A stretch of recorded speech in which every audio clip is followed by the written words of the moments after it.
Our guest today is actor Tyler Ritter. You may remember him from the McCarthys, Arrow, and NCIS.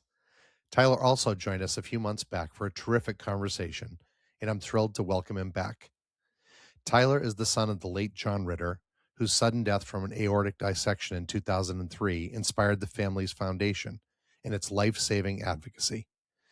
With Senator Lindsey Graham's recent passing from the very same condition, this special episode couldn't be more timely. Welcome back, Tyler. Tyler, so great to see you again. For anyone that missed it, we had Tyler on the show a few months ago. It had such a great episode. I thought, let's invite him back, and we have a very important topic to talk about today, which I'll introduce in just a second. But good to see you, Tyler. So good to see you again, Aaron. I'm so grateful that you're giving me this second opportunity. Well, I feel like it's important. And when I saw the news of Lindsey Graham and his passing, I think you and I were just sort of saying in our chit chat, whether you agree with someone's politics or who they are, obviously, anytime something horrible happens, that's bad. And in this case, it's a great opportunity to talk about your dad, the foundation your family has put together. And we did go into that at length, but there's some updates. And I think it's a good time to refresh people's memory as to what aortic dissection is and sort of why that they need to be cautious about it and the rules and how they've changed. And I do appreciate too, you're doing this all the way from Argentina. And so we're going to talk a little bit about a fun, finishing topic at the end. Might be related to World Cup. So why don't we start with this? I just mentioned, like, when a story like this breaks, a few weeks ago, we heard that Senator Lindsey Graham died suddenly. It was the, brief illness, which is always, wait, what was that? I want to know, like, what happens for you and your family? Is it grief resurfacing because you lost your dad to this, or is it something closer to frustration that we're still having this conversation 23 years later? It seems like we should be more aware of what's happening when people have something called an aortic dissection. Yeah, I think the first feeling is usually a little bit of shock. But now for me, 20 some years later, 23 years later, that's crazy to say. I sort of anticipate it. There are certain coded words like brief illness, or sometimes it's a cardiac event, which of course, the aorta is not the heart. It's not exactly a cardiac event, but I hear these words and my first thought is, I bet that was an aortic dissection, or I at least wonder about it because, the numbers that are reported for dissections are relatively low against some other diseases and, risks that we face as humans. But I am particularly privy to a lot of those cases, and I do think that they're underreported. And so when I hear something like this, first of all, people who aren't thinking about aortas all the time, they hear it and they think of me because I'm the aorta guy of my friend group. And so I do start hearing from people like, hey, this is, so this seems like it's a little bit more common than I thought. And I'm like, yeah, this has been my spiel, guys. And so I'm sort of a little bit validated in my journey of like understanding that there is a long way to go when somebody of means, high profile, powerful person is still either misdiagnosed or doesn't have any symptoms going into the hospital that are recognizable. It just, for me, it shows that we have a long way to go, and we're inspired to continue doing our best to save as many lives as possible. Well, and we appreciate you doing that. And I guess because you brought the number up, I'm going to skip ahead to a question that I teed up. And that is that experts say the real number is much higher than the 20,000 a year we cite, because so many of these sudden deaths are never autopsied. We, if we're not close to counting this correctly, how do you build urgency around a disease whose true scale is invisible? I mean, that's going to be one of the more difficult things you all face. Yeah, that's certainly one of the biggest obstacles here is that people read a story, or even I won't even talk about other people. For myself, my father passed. I found out it was from an aortic dissection. That didn't mean anything to my brain at the time, so I just sort of put it aside and continued to just kind of take one day at a time and move forward.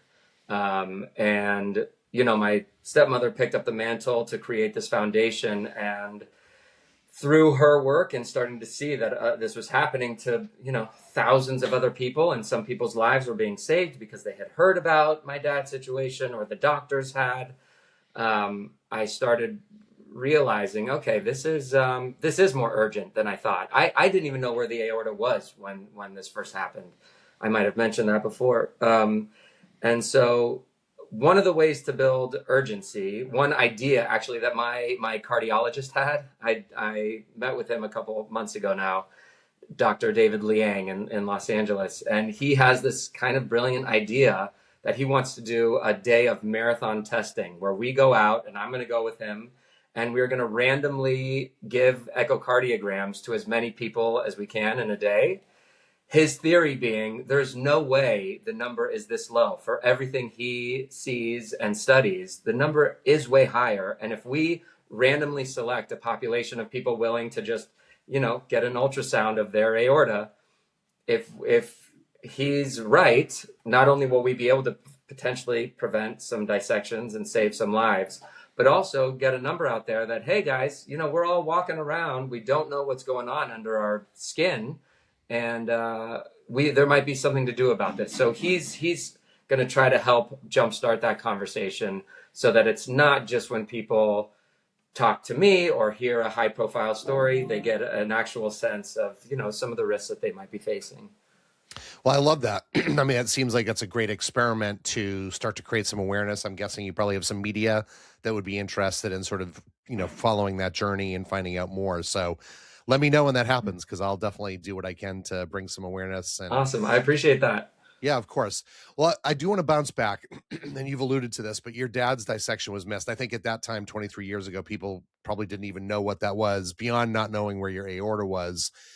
Lindsey Graham was reportedly fine hours earlier, and then in what, quote, cardiac arrest, which is the thing a lot of people assume that this is. They're two very different stories. One's about a misdiagnosis. One is about how fast this thing can kill.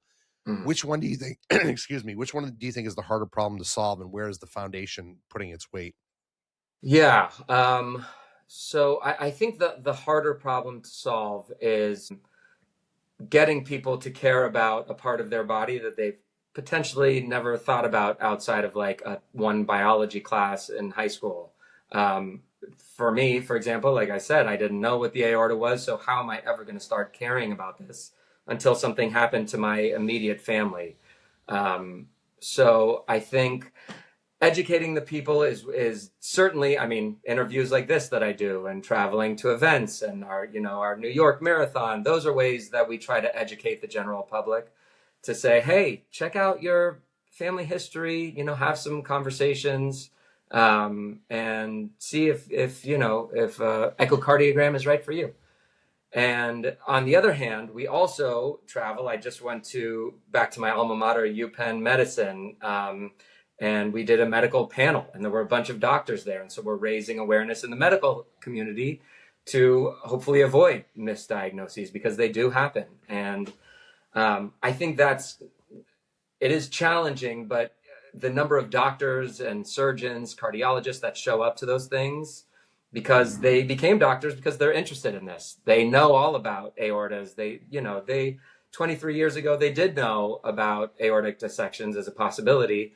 They didn't know my dad's dad had likely died of one. They didn't know that his symptoms were presenting both as potentially a cardiac event, a heart attack, or a dissection. If they had just had one clue, they probably would have said, you know what, before we do chest compressions, maybe we should do a quick scan.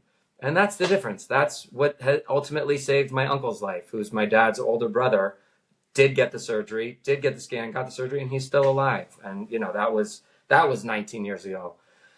So educating the people is hard, because it's hard to make people, there's so much that everybody's thinking about in their day-to-day life. We don't want to cause mass panic. I don't want to come out here and scare people and say, when did you last have your echocardiogram? No, have a conversation, move forward if it's appropriate. And again, an echocardiogram is painless. It's quick. It can be covered by your insurance. So make sure you have those conversations. Well, amen to that. And speaking of advocacy, You've updated this thing called the Ritter Rules, right? And I'm going to actually ask you to tell people where to go so they can find out more about this as well. Yeah. And the rules start with be your own advocate, which is probably a good rule of thumb for anything related to health. So, say someone listening has a parent who died suddenly of something vague, this sudden illness that Lindsey Graham died of, heart attack, brief illness. What's the single conversation they should have with their doctor this month? That's such a fantastic question. I think, first of all, just be prepared for that conversation with your doctor. Be prepared for your visit. I think most of my life, I would set an appointment with a doctor and then sort of show up and be like, all right, we looking good? I didn't really want to have those harder conversations. So I think one has to sort of steel him or herself up for those and to be prepared. Know some of your family history. If you have that aunt like I do who can draw out the entire family tree, have that conversation and say, do we have any family members? How did grandpa die again? Was that ever autopsied? Just do like a little family tracing. We all love knowing where our great great great great great great great great grandparents came from, but it is really important to know how even closer relatives passed. And so then that's all just to get you into the doctor's office. And then once you're there, tell the doctor, hey, my grandpa died from what they thought was a sudden heart attack, but, they never did an autopsy, or it's a little murky, the thing. I'm wondering about getting a echocardiogram of my aorta just to rule that out, make sure there's no aneurysm, there's no abnormal growth. And I would say being an advocate isn't always easy. Sometimes a doctor goes, I don't want you to worry. Just like I said earlier, I don't want to cause panic. A lot of doctors also understand. They don't want people freaking out about every little thing. So they go, oh, you know what? You listen to a podcast, that freaking Tyler Ritter getting out there, scaring everybody. Now I got people coming in, which I get. Like, that's a good doctor is also going to push back a little bit and say, you don't have to worry about this. I was told that too. Oh, you don't have to worry about this. To be your own advocate is to say, you know what, I appreciate that. Thank you. But I do have reason to worry about this. And so I would like to request that echocardiogram and make sure you're covered. If you have any family history that's connection, that should mean that you're covered. And I think if you're not, it might be $100 if you're not covered out of pocket. An echocardiogram, it's literally, they do some light imaging on your chest. It's so fast and easy, and it can save your life. So yeah, that's what I would say. That's a long-winded answer of saying being your own advocate isn't always easy. Sometimes you have to be a little stubborn. And if your doctor doesn't want to take that from you, maybe find another doctor who you can have an honest back and forth with a little bit. But just because they say, I don't think you need to worry about that, that might be a sign that they're a really good doctor too, and that they don't want you to be stressed, because that can cause a whole nother litany of issues. But feel free to push back. You don't have to just go in, say, am I okay? And just, get out the door. Advocate for yourself, stand up for yourself. And the last thing I'll say, again, this is so long, but if you do find that you have aortic disease in your family, or that somebody died in your family of an aortic dissection, you're going to want to get your, genetic background tested. Find out if there might be a gene. Through the John Ritter Research Program, we have a Dr. Diana Milowitz who's done incredible work and has mapped out so many of these gene pathologies that lead to dissections. So go to johnritterfoundation.org. It will talk about all of these things that I'm talking about, and the John Ritter Research Program, which is separate, if you want to have your genes tested to see if you have any of these markers that could signal a future aneurysm or dissection. Well, very prescriptive, and we'll make sure we include that in the show notes. So thank you for sharing that, Tyler. We're going to shift gears to a final, more sort of lighthearted question. I used the word hard in there, not intentionally. But probably a lot of people have already forgotten that we just had this amazing thing called the World Cup, and you happen to be in one of the countries that was actually in the final, Argentina, as we mentioned. Tell us a little bit what that journey looked like, because we know the Argentinians are pretty fanatical about their soccer. I know in the United States, where we host, their North America, South America, Mexico, Canada, it was North America. Sorry, I'll edit that out. Yeah. we went pretty crazy for it as well. But tell me what it was like for you and your family to be there. And did you get to go to any? Well, no, you didn't get to go to any games because they were all up north. Well, I did. So we had the group stage of the World Cup. I was in the States, and that was so much fun. A buddy of mine invited me to see Switzerland and Bosnia play, which was very cool because then Switzerland, of course, played Argentina. And so I got to say, I've done some scouting here, guys. This is going to be a tough match. But yeah, so this is my, let's see, I met my wife in 2007. She's from Argentina. And so the first World Cup we watched together was 2010 in Argentina. And we got married that same year. And I'm pretty sure I committed to her in sickness and in health. And I also committed to the Argentine soccer team in sickness and in health in that same moment. And it is such a fun ride. I mean, I grew up a big sports fan. I'm Dodgers and Lakers. And every 4 years you have the World Cup, and then 2 years in between you have the Copa America. And, maybe a lot of people have forgotten about the World Cup. Certainly not here. It is still the talk of the town. The amount of just singing and jumping and dancing and parading around that we did, it's an absolute party. It's like, if anyone ever has a chance, they come to Argentina during the World Cup. It is just such a gift, and it's so joyful. And I think you saw a lot of it in the States too. There were this huge contingency of Argentines who went out there. You see them dancing with a lot of police officers, came to break up a crowd and ended up jumping and dancing and singing with them. It's contagious. It really is. And it's joyful. Every tournament, there's a new song that you're chanting and singing. And, I've been singing "Take Me Out to the Ball Game" every seventh inning for the Dodgers. I'm like, hey, maybe we could throw in a new song or two. It really seems to inspire the crowd. But it was the best sporting experience. Obviously, we wanted to win the whole thing, but Spain played an incredible game. What a team that is. Yeah. We might have to edit that out for my wife when she's hearing this. They were horrible. We'll trim that out.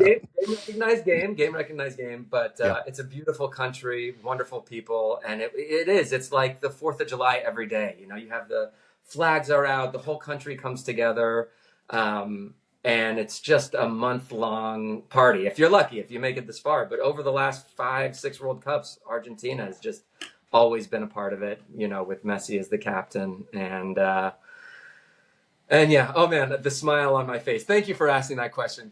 Well, thank you, Tyler, again, for making the time and for dedicating the resources you and the foundation do, creating the awareness for catching this disease, this killer of a disease. And so it's always great to catch up.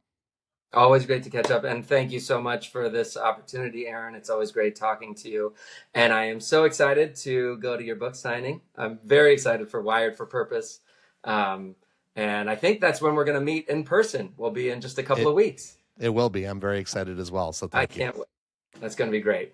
All right. Bye-bye. Take care.